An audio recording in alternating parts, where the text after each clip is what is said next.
Welcome to Bible Scientific Guide.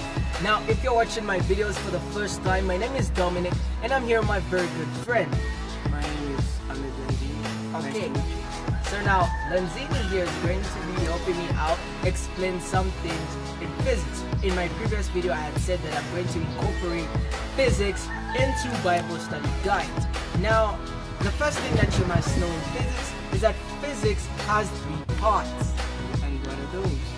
Yeah, so concerning the parts of physics, the first part of physics is classical mechanics, relativity, and quantum mechanics.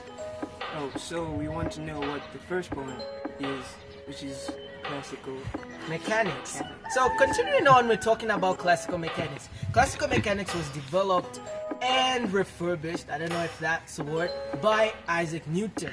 Now, classical mechanics includes a lot of ideas, such as the famous equation F equals gm2 multiplied by m1 over r squared, which means that for every single object in space, there's always some kind of gravity between them. And the second one is relativity. Relativity. Now getting on to relativity.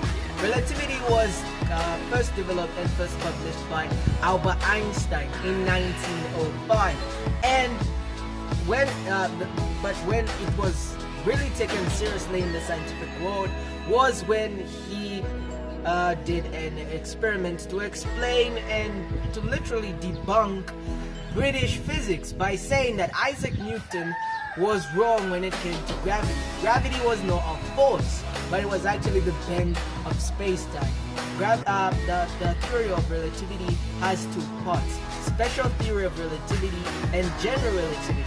Special theory of relativity says that light is the same for all observers, and then the general theory of relativity says that space and time are actually the fabric of the same thing, called space-time. Now getting on to the last part of physics, and that is quantum physics. Now, what the hell is quantum physics? What is it? Yeah, quantum physics is the most recent part added physics. It was first added in about 1922, but the people who fathered quantum mechanics are considered to be Erwin Schrödinger and Albert Einstein. There's a famous equation that I'm going to flash up on your screen, that equation which explains all quantum behavior, and also Albert Einstein's not so famous equation, because most people, when they think of Einstein, they think of E equals mc squared, but he actually also has a very famous equation in quantum mechanics, which is E equals HL, E being energy, H being Planck's constant, 6.626070, and 60 whatever. I'm gonna flash it on the screen. That's shown the Planck's constant, and L stands for frequency. So that equation means that energy is proportional to frequency. Yeah, very complicated and kind of interesting stuff. And now to wrap it up, I have a question for you guys. Which part of physics explains gravity? Yeah, I mean, which part explains gravity?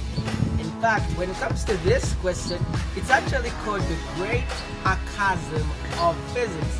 That's because physics has literally left this gigantic gap hole because it does not explain gravity.